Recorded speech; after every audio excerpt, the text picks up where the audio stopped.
¿Qué tal? Muy buenas noches. Me da mucho gusto recibirle. Mi nombre es Gina Serrano y es un gusto recibirle en esta emisión de la Mesa Mujeres, Reto 2024. En esta ocasión vamos a hablar del Sistema Nacional de Cuidados en la agenda del candidato y las candidatas a la presidencia de nuestro país.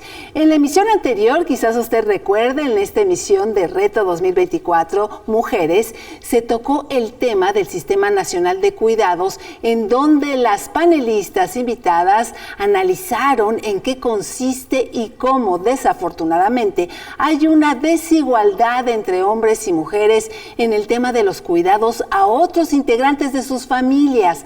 Coincidimos y conocimos cifras preocupantes que indican que, según el INEGI, las mujeres dedican 40 horas a la semana a las labores de cuidado y del hogar y los hombres solo 16 horas. Tomando en cuenta que nos encontramos inmersos en este proceso electoral histórico en el país, en el que participan 2 candidatas y un candidato a la presidencia de México, decidimos ahondar y profundizar en qué tienen sus agendas para saber qué proponen sobre el Sistema Nacional de Cuidado. Por ello, doy la bienvenida y agradezco enormemente que me acompañe esta noche Zoraida Ronzón, quien es doctora en Antropología Social por el Centro de Investigaciones y Estudios Superiores en Antropología Social. Bienvenida, Zoraida, gracias por tu compañía. Y también nos acompaña América Luna, ella es doctora en Letras Modernas por la Universidad Iberoamericana. América, bienvenida. Gracias, buenas tardes. Y bueno, pues por supuesto, pues ellas van a estar aportando valiosos puntos de vista y sus conocimientos en esta reflexión donde vamos a aprender mucho esta noche. Es por eso que vamos a iniciar con esta charla, agradeciéndote de nuevo, Zoraida. Y el candidato Jorge Álvarez Maínez, pues ha propuesto de manera genérica establecer pues justamente un sistema de cuidados, ya que afirma que México debe de tener un estado de bienestar. ¿Qué tan exacto o tan profundo es la propuesta del candidato y qué tanto riesgo puede ser de que se quede simplemente en letra muerta, como decíamos? Sí, claro. Bueno, muchas gracias por la invitación. Me parece maravilloso que estemos tocando un tema tan importante, porque además de todo no es un tema nuevo. Es decir, la propuesta de incluir un Sistema Nacional de Cuidados es una propuesta que tiene más de 10 años y que ha venido dándole vueltas, que se ha venido tratando de reformar, que todo el mundo ha tratado de dar una opinión acerca de, ¿no? O una propuesta. Y ahora en este momento pues se vuelve una carta política, ¿no? Es lo que se ha vuelto, eso es la realidad. Tanto así que Maínez no se queda fuera, ¿no? Aunque pues es muy por encima, ¿no? Lo cierto es que la propuesta no la profundiza, no llega a ser ni siquiera una propuesta sobre qué institución se tiene que sustentar. Entonces, sí es una propuesta muy floja y se convierte en eso, una carta política que termina siendo, porque se demuestra la necesidad social, la exigencia desde la base social del sistema de cuidados, ¿no? Claro. Y entonces por eso no lo deja fuera. Pero no quiere decir en esos términos que tenga ya como una planeación estructurada sobre hacia dónde tiene que ir, ¿no? Es decir, tiene una idea, es buena, pero definitivamente no tiene bases todavía, no tiene una solidez. La propuesta se queda solamente en esta atención a una necesidad social, lo cual está bien, es decir, se toma en cuenta que tenemos una realidad que hace imperativo atender un sistema de cuidados que se ha exigido desde hace más de 10 años en México. Claro. Entonces, esta es una oportunidad política, sí lo es, pero ya el hecho de que esté ahí, tendríamos que estarle solicitando hacia dónde va a ir su propuesta, con qué intención y desde qué instituciones son las que la van a alinear. Claro, y que sería buen momento ahorita de ampliar esa propuesta. Exacto, sí, sería el momento. Claro. Y bueno, pues ahora pasando justamente a la propuesta de la candidata Xóchitl Gálvez, América, yo te preguntaría, ella habla de un Sistema Nacional de Cuidados, la reactivación de las estancias infantiles, que también ha dado mucho de qué hablar. ¿Tiene algo de novedoso esta propuesta de Xóchitl Gálvez o es un poquito lo mismo que se ha propuesto en gobiernos anteriores y que no toca a fondo la problemática? Definitivamente, se me hace muy, bueno, primero muchas gracias por la oportunidad de compartir con el público y contigo estas reflexiones y estas preocupaciones que, al igual que mi amiga y colega, la doctora Zoraida Ronzón, pues hemos compartido en diferentes espacios académicos. Y entonces lo que hay que decir y no perder de vista es que ciertamente se está buscando el voto femenino, ¿no? Y en ese sentido, bueno, a mí me parece que la candidata Xóchitl Gálvez no tampoco profundiza mucho, ¿no? Entonces se está hablando que se regresen a las escuelas de tiempo completo, esta cuestión de las guarderías y, por ejemplo, el tema de la guardería ABC no se toca. ¿No? Lo cual es una deshonestidad política muy importante. Y a mí me parece que la doctora Sheinbaum, en los 100 puntos que ella ha presentado a la ciudadanía, pone el foco en todas las áreas de la vida que implican los cuidados, ¿no? Y lo que se me hace sumamente novedoso es que está hablando ella de que va a haber un seguimiento y un acompañamiento en los primeros 1000 días del nacimiento de los nuevos mexicanos y mexicanas. Esto es bien importante porque esto nos va a dar la oportunidad también no solamente de esta parte institucional, sino de involucrar a la ciudadanía en lo que nosotras las feministas hemos venido planteando como la ética de los cuidados. Es decir, no es nada más una obligación del Estado, sino que bueno que en esta coyuntura política podamos hacer un llamado a la responsabilidad que tenemos como ciudadanas y ciudadanos en nuestro cuidado, ¿sí? Claro. Entonces, es esta parte dual. Creo que es una gran oportunidad. Claro. Zoraida, ya nos adelantaba América un poquito de la propuesta de Claudia Sheinbaum referente justamente a este sistema de cuidados. Inclusive ella como que lo está enfocando a que sea el DIF y la Secretaría de Educación como los que manejen este problemática. ¿Son viables estas propuestas? ¿Cómo las sientes tú? ¿Es posible materializarlas a futuro? Fíjate que en ese sentido, lo que yo he trabajado desde hace unos años sobre los cuidados, yo me apego mucho a la idea de que se debe de contemplar los cuidados como un derecho humano. Y en ese sentido, si lo contemplamos como derecho humano, no va a ser nada más vía SEP o vía DIF. Las instancias que deben de estar regulando o las instancias que deben de estar encargadas del Sistema Nacional de Cuidados, en esos términos, al ser un sistema nacional, tiene que ser más grande, no puede ser solamente por la SEP. Que de pronto esta parte de la SEP, ¿no? Pues diríamos, bueno, ¿cuáles van a ser las actividades que se le van a destinar a la SEP? La SEP no es un cuidador, es un educador, es un formador de personas. ¿De qué manera se está planteando ahí? Pues, ¿no? Que es algo que hay que tener muy críticamente explicado para poderlo entender y poderlo llevar a cabo. El DIF se entiende la vía, ¿no? Es decir, ¿no? Como sistema integral de la familia, se entiende.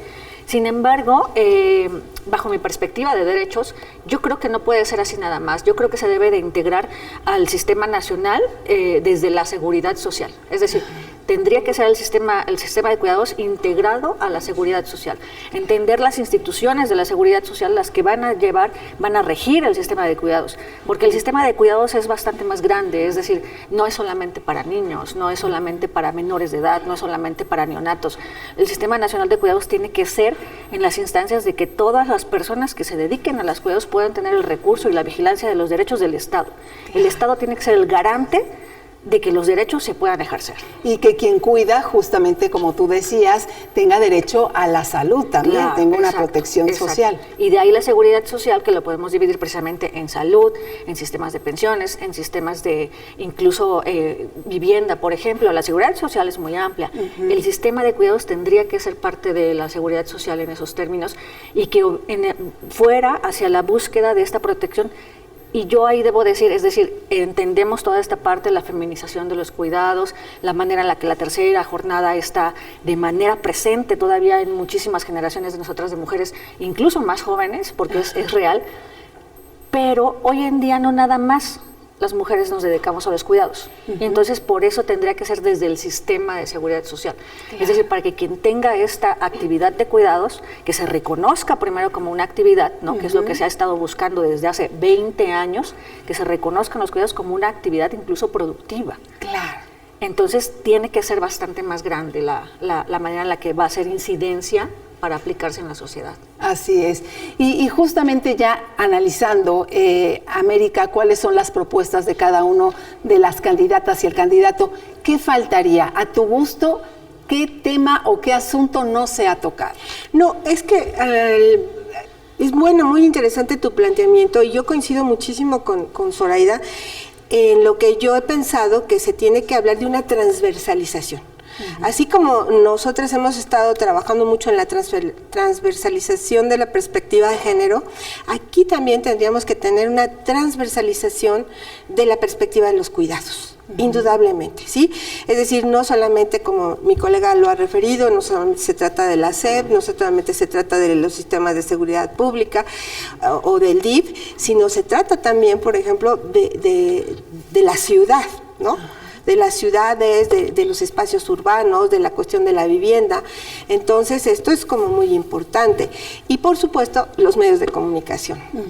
Porque, es decir, nosotras hemos estado trabajando por muchos años para estar visibilizando la doble, la tercera jornada de trabajo, pero los medios de comunicación hegemónicos, y no se diga las redes sociales, apenas los hombres están cargando sus bebés o haciendo el trabajo doméstico y los tildan de mandilones. Entonces, tenemos que estar trabajando muy fuertemente en todos estos espacios, por eso yo considero que se tendría que hacer una transversalización de la perspectiva de los cuidados para que podamos tener una vida más amable, hombres, mujeres y toda clase de personas, ¿no? O sea, no solo los programas, sino también involucrar más al hombre. Sí, o sea, pero eso es definitivo. Si los hombres no están conscientes de la importancia que tiene el trabajo de las mujeres, el trabajo doméstico, el trabajo de cuidados, pues estamos arando en el mar, ¿sí? Entonces, desde aquí yo exhorto a toda la audiencia masculina a que reflexionen en la importancia de esto, ¿sí? Entonces, tenemos que hacer este trabajo, ¿no? Por eso, desde el feminismo decimos, lo personal es político, porque si no se transforma el hogar, la familia, la vida de pareja, también vamos a tener dificultades para instrumentar políticas públicas. Así es. Y quiero comentarles que un indicador del Instituto Mexicano para la Competitividad que nos refleja la urgencia de contar con un adecuado sistema nacional de cuidados, ya que 9 de cada 10 personas que abandonan el mercado laboral son mujeres, y una razón es la falta de tiempo por dedicar horas al cuidado de los integrantes de la familia y del hogar. Y yo te preguntaría, América, este problema además podría ser pues mucho peor, considerando que cada vez vamos a ser más las personas que requiramos cuidados en una sociedad que ahorita es joven, pero que en el futuro todo pronostica que van a ser más los adultos mayores que los jóvenes que van a tener todo esto sobre sus hombros. Sí, aquí es importante destacar que en los últimos 40 años, dada la implementación del modelo neoliberal, hubo un desmantelamiento de la seguridad social, y ahora pues estos indicadores tienen que ver con estos temas de la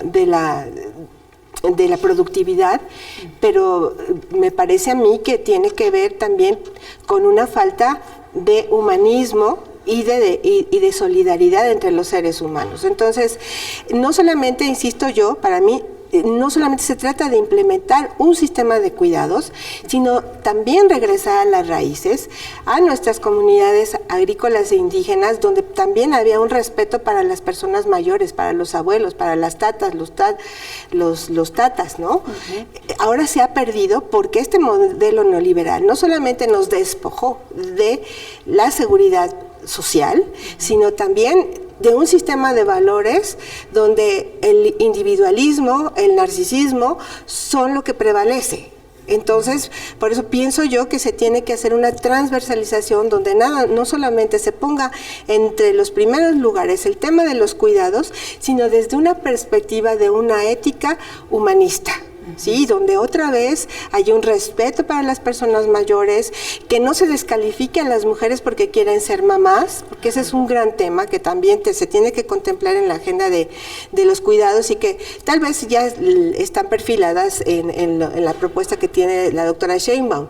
Pero hay que fortalecer todo esto porque, insisto, ¿sí? Si no transformamos también nuestro sistema de valores y creencias, va a ser más difícil implementar las políticas públicas que estoy segura que tienen que implementarse. Así es.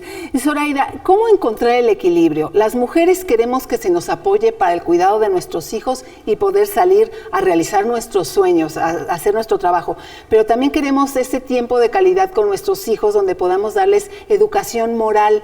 ¿Cómo se encuentra este equilibrio para disminuir la brecha?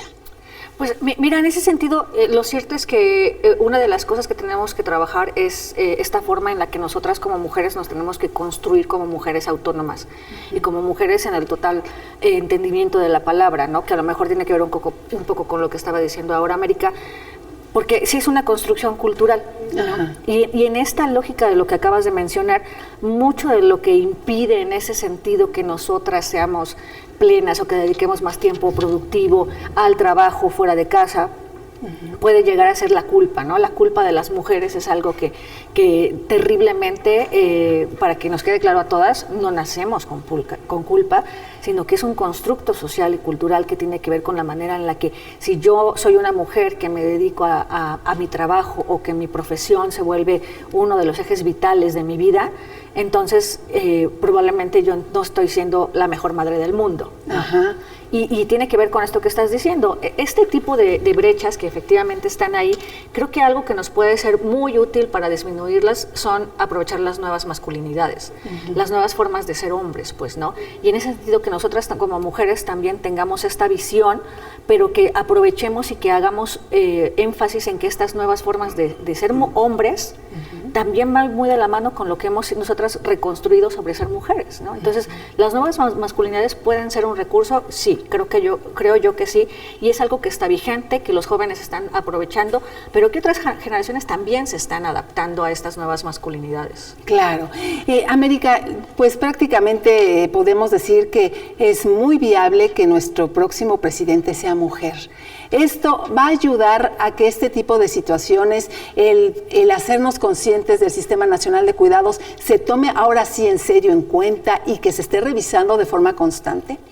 Sí, a mí me parece que sí, ¿no? Estamos en un parteaguas histórico en México, precisamente porque tenemos ahora dos candidatas, una que desde mi perspectiva muy personal se sube a las demandas que hemos trabajado desde el feminismo desde los años 70, y otra que me parece que más genuinamente lo está llevando a cabo, ¿sí?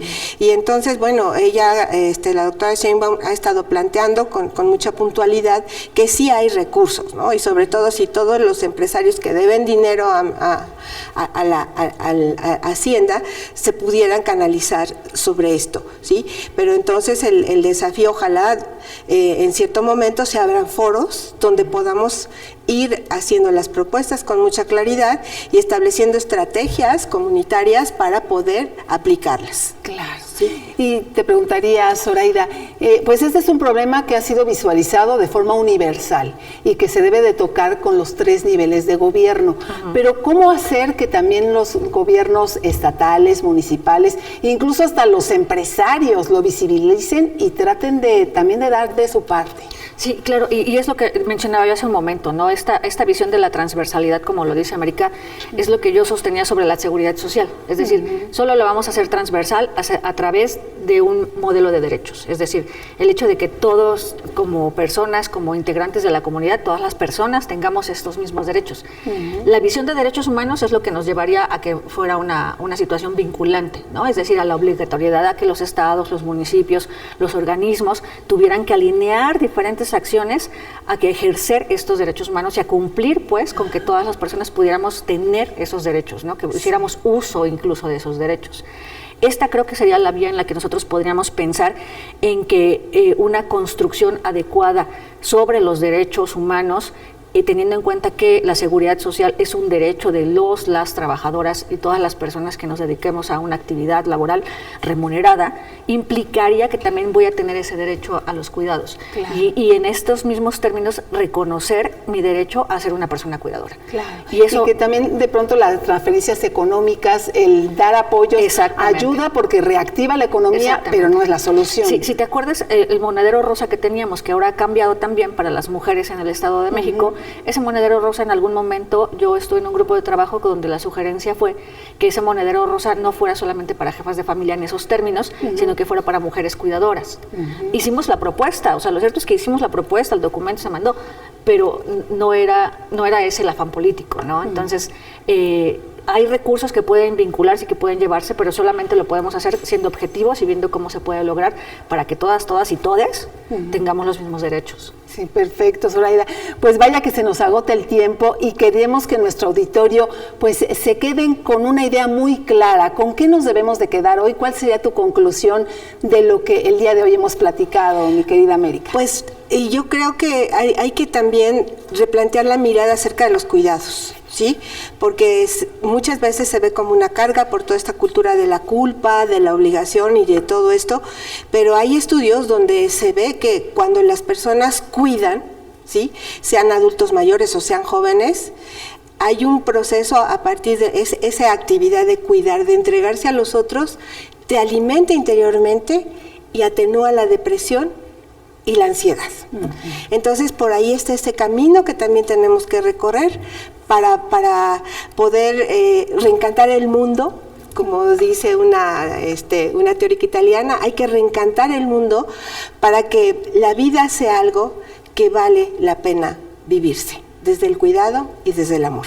Perfecto, pues encantada de escucharte, América. Muchísimas gracias. Zoraida, ¿con qué nos debemos de quedar hoy? ¿Cuál sería el mensaje final? Pues hay muchas cosas, creo que serían importantes. Una es no romantizar los cuidados, precisamente menos cuando no son asumidos por autonomía, ¿no? Que son un rol social que se nos da a las mujeres mayores, por ejemplo, que se les atribuye el rol de ser abuelas cuidadoras, y eso tiene que ser por decisión propia, pues, ¿no? Y tiene que ser en esos términos este garante el Estado que vigile que no se le obligue a ser una mujer cuidadora de nietos si no lo quiere así.